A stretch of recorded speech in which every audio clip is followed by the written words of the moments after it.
Hello guys, welcome back to my YouTube channel. Class 9th NCERT Chapter 2nd Polynomial and exercise 2.1. So guys, today I am going to start 2.1 exercise of second chapter Polynomial.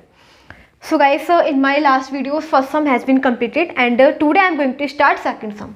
And in this question there is given that write the coefficient of x square in each of the following. यानी कि आपको ये second question given है and second question में fourth option दे रखे हैं, इसके अंदर आपको कोएफिशिएंट निकालना है. तो किसका कोएफिशिएंट निकालना है? एक्स स्क्वायर का. सो गाइस, कोएफिशिएंट निकालने के लिए हम क्या करते हैं, हमें ये सम गिवन है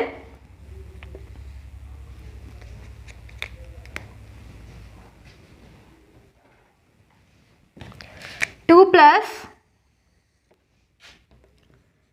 plus x square plus x, ये हमें सम गिवन है. तो हमें क्या निकालना है? एक्स स्क्वायर का कोएफिशिएंट. तो कोएफिशिएंट निकालने के लिए हम ये करते हैं, सबसे पहले एक्स स्क्वायर का देखेंगे. एक्स स्क्वायर इसको इस फॉर्म में लिख लेंगे 2 + 1 × एक्स स्क्वायर प्लस एक्स. तो ये हो जाएगा x1 × x square plus x plus 2. अब देखेंगे एक्स स्क्वायर की मल्टीप्लाई किससे करी गई है, तो एक्स स्क्वायर की मल्टीप्लाई 1 से करी गई है. सो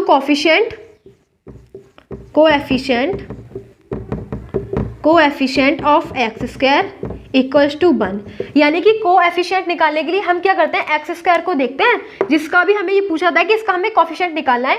तो उस वेरिएबल या फिर उस जो भी दे रखा होता है उसको हम देखते हैं किससे मल्टीप्लाई करी गई है. तो कोएफिशिएंट क्या निकल जाएगा, वेरिएबल एक्स स्क्वायर का 1, यानी कि एक्स स्क्वायर की मल्टीप्लाई किससे करी गई है, 1 से. तो क्या हो जाएगा, इसका कोएफिशिएंट हो जाएगा 1.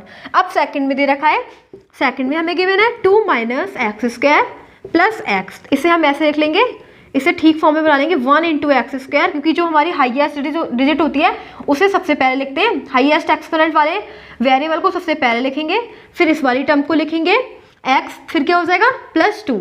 तो सबसे ज़्यादा जो हमारा ये है, हम ये देखेंगे एक्स स्क्वायर का कोएफिशिएंट क्या हो जाएगा. तो एक्स स्क्वायर की मल्टीप्लाई किससे करी गई है, -1 से.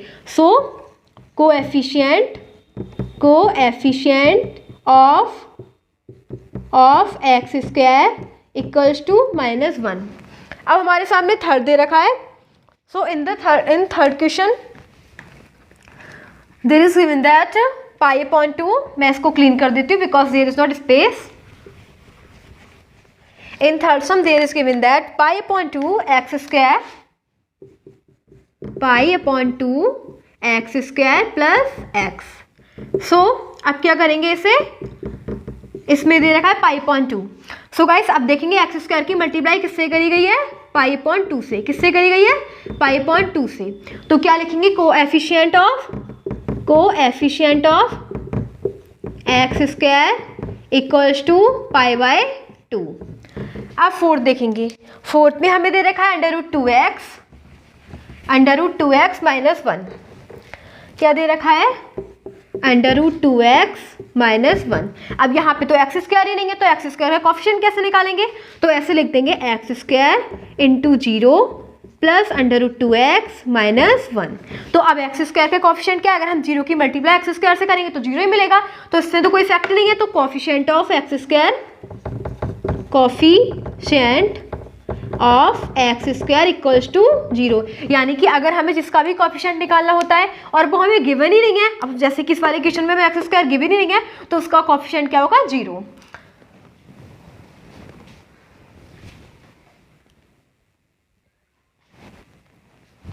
अब guys, there is given third sum of exercise 2.1. Give one example of a binomial of degree 35 and a monomial of degree 100. आपको एक एग्जाम्पल देना है मोनोमियल एंड बाइनोमियल का. किसका देना है, बाइनोमियल एंड मोनोमियल का. सो गाइस, मैंने आपको बाइनोमियल बताया था. बाइनोमियल क्या होता है, मेरी लास्ट वीडियोस में चेक करना कि व्हाट इज बाइनोमियल. बाइनोमियल वो होता है जिसके अंदर 2 टर्म्स होती हैं. क्या होती है, जिसके अंदर 2 टर्म्स होती हैं. और टर्म्स मैंने आपको बताया था कि टर्म्स क्या होती है, टर्म्स वो होती है जिसमें वेरिएबल्स एंड कोएफिशिएंट दोनों होते हैं. तो इसमें हमें बाइनोमियल लिखना है. तो बाइनोमियल क्या हो जाएगा, एंड उसकी जो हमारी एक्सपोनेंट होनी चाहिए, डिग्री का मतलब होता है एक्सपोनेंट यानी पावर कितनी होनी चाहिए, 35. तो बाइनोमियल कैसा हो जाएगा, 2 टर्म्स होनी चाहिए. एक टर्म हो जाएगी x और सेकंड टर्म हम दे देंगे 1. ठीक है, 2 टर्म्स हो गई, एक हो गया x एंड हो गया 1. ये कांस्टेंट है, ये x वेरिएबल ले लिया. तो अब इसका हमें बाइनोमियल निकालना है एंड हाँ उसके अंदर दे रखा है कि हमें बाइनोमियल लिखना है, उसकी डिग्री कितनी होनी चाहिए 35। तो इसके अंदर उसकी पावर कितनी लगा देंगे 35। तो ये हो जाएगा आंसर। अब हम इसे और भी लिख सकते हैं, तो एक एग्जाम्पल देना, अगर हम दूसरा एग्जाम्पल दे देंगे तो y 35 प्लस 1 दे देंगे, ये भी हो जाएगा। हम तो कोई सा भी वेरिएबल ले सकते हैं। तो इसकी टर्म हो गई, तो ये 2 टर्म हो जाएंगे, इसके अंदर 2 टर्म्स आनी चाहिए, that is called binomial. Binomial का मतलब होता है जिसके अंदर 2 टर्म्स आए। कितनी टर्म्स आए 2 टर्म्स। तो इसमें हो गए 1 and 2, 1 and 2, तो ये क्या हो गया बाइनोमियल हो गया। अब हमें दे रखा है मोनोमियल। मोनोमियल का मतलब क्या होता है जिसके अंदर ओनली 1 टर्म होती है। क्या होती है, केवल 1 टर्म होती है, जैसे कि केवल x हो, बट उसकी जो x उसकी पावर कितनी है 100। उसकी हमें एक मोनोमियल लिखना है, उसकी पावर कितनी लिखनी है 100। तो कितनी हो जाएगी x टू द पावर 100।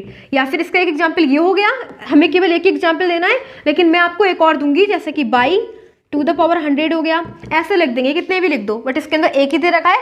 तो लेकिन उसकी एक कंडीशन होनी चाहिए कि केवल एक ही टर्म होनी चाहिए, that is x, that is y। And binomial का मतलब इसमें 2 टर्म्स होती हैं।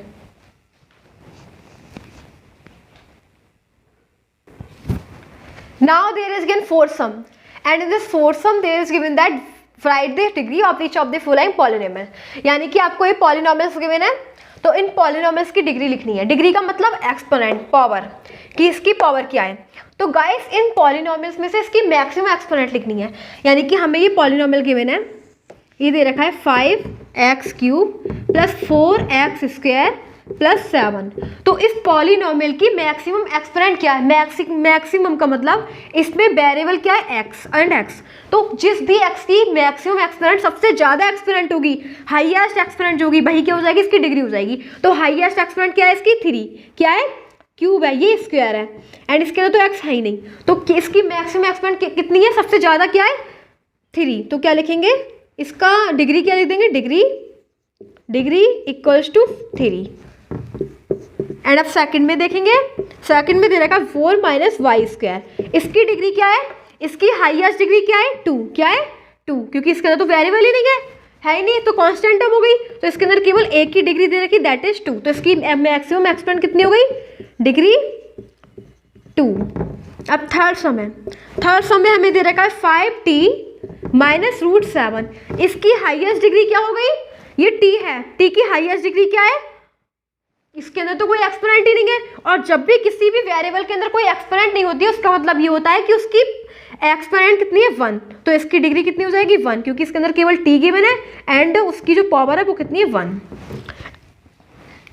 अब फोर्थ दे रखा है, फोर्थ में क्या दे रखा है 3। 3 में तो कोई वही नहीं देखा, वेरिएबल ही नहीं है। तो इसकी एक्सपोनेंट कितनी हो जाएगी, इसकी हाईएस्ट एक्सपोनेंट क्या है, कुछ भी नहीं है, क्योंकि इसके अंदर अगर मैंने कोई वेरिएबल ले लिया, लेट कर लो, मैं कोई वेरिएबल ले लूँ, x ले लो, y ले लो, कुछ भी ले लो, तो इसकी एक्सपोनेंट कितनी हो जाएगी, मैंने इसे अपने पास से 0 मान लिया। क्योंकि अगर किसी भी वेरिएबल की एक्सपोनेंट 0 होती है या फिर किसी भी नंबर की एक्सपोनेंट 0 होती है, उसकी वैल्यू होती है 1। तो क्या हो जाएगा 3 × 1, तो केवल 3 आ गया ना। तो इसकी जो होगी, इसकी क्या हो जाएगी, डिग्री क्या हो जाएगी, इसकी डिग्री क्या हो जाएगी 0। तो उसे लिख देंगे 0, क्योंकि इसके अंदर कोई वो ही नहीं है, इसके अंदर कोई एक्सपोनेंट ही नहीं है, कोई वेरिएबल ही नहीं है। अगर वेरिएबल होता तो उसकी एक्सपोनेंट लिख देते 1, बट इसके अंदर कोई वेरिएबल ही नहीं, तो अपने पास से एक वेरिएबल ले लेंगे एंड उसकी एक्सपोनेंट कितनी लिख देंगे 0। बिकॉज अगर हम उसकी एक्सपोनेंट 0 लिखेंगे तो किसी भी वेरिएबल की या फिर किसी भी इंटीजर की, किसी भी नंबर की एक्सपोनेंट 0 होती है, तो उसकी वैल्यू होती है 1। तो कोई फर्क ही नहीं है, तो डिग्री क्या हो जाएगा 0।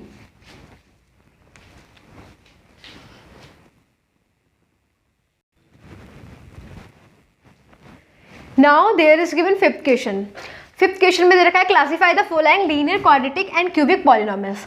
यानी कि आपको पॉलिनोमियल्स गिवन है एंड आपको इन पॉलिनोमियल्स में से बताना है कौन से लीनियर है, कौन से क्वाड्रेटिक है एंड कौन से क्यूबिक है। तो गाइस मैंने आपको अपनी लास्ट वीडियोस में बताया था कि कौन से लीनियर पॉलिनोमियल की क्या पहचान होती है, क्वाड्रेटिक की क्या पहचान होती है एंड क्यूबिक की क्या पहचान होती है। सबसे पहले हम बात करते हैं लीनियर की। मैं अगेन आपको बता रही हूँ कि लीनियर की क्या पहचान होती है। लीनियर पॉलिनोमियल वो होते हैं जिनकी जैसे कि जो भी हमें इक्वेशन गिवन है, कोई भी पॉलिनोमियल गिवन है, तो उसकी मैक्सिमम एक्सपोनेंट कितनी होगी 1। यानी कि उसमें से जितनी भी टर्म हो, सारी टर्म्स की मैक्सिमम एक्सपोनेंट कितनी होगी, हाईएस्ट पावर 1 होगी। जैसे कि इसके अंदर एग्जाम्पल हो जाएगा ये वाली टर्म, ये क्या दे रखा है 1+x।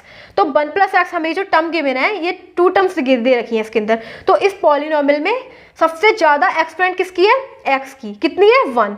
तो बस इससे ज्यादा एक्सपोनेंट नहीं होनी चाहिए, केवल उसकी मैक्सिमम एक्सपोनेंट 1 होनी चाहिए, that is called linear polynomial. अब बात करेंगे क्वाड्रेटिक पॉलिनोमियल की।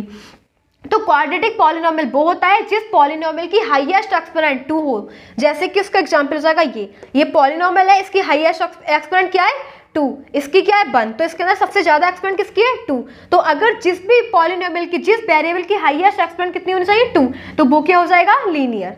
अब बात करेंगे क्यूबिक की। क्यूबिक पॉलिनोमियल वो होता है जिस पॉलिनोमियल की हाईएस्ट एक्सपोनेंट कितनी होनी चाहिए 3, तो ये क्या है, इसकी हाईएस्ट एक्सपोनेंट क्या है 3, तो दैट इज कॉल्ड क्यूबिक।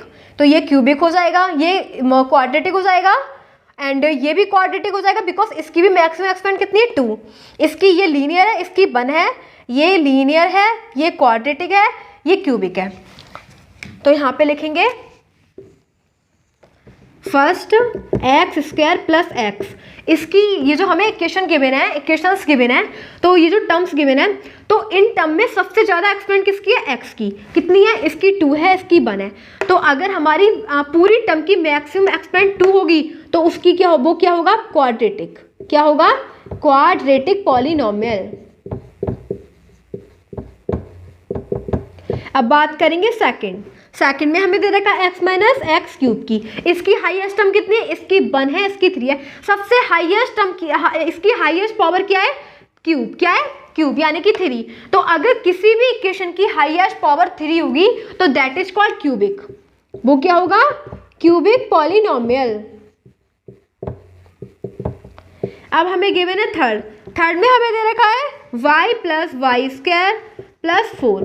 तो इन टर्म्स में से सबसे हाईएस्ट पावर किसकी है, बाई की, दैट इज 2। इसकी 1 है, इसमें बाई 2 है, इसकी है ही नहीं, इसकी बाई 0 मान लेंगे। तो हाईएस्ट एक्सपोनेंट क्या है 2। तो अगर 2 होगी हाईएस्ट तो that is called quadratic polynomial, quadratic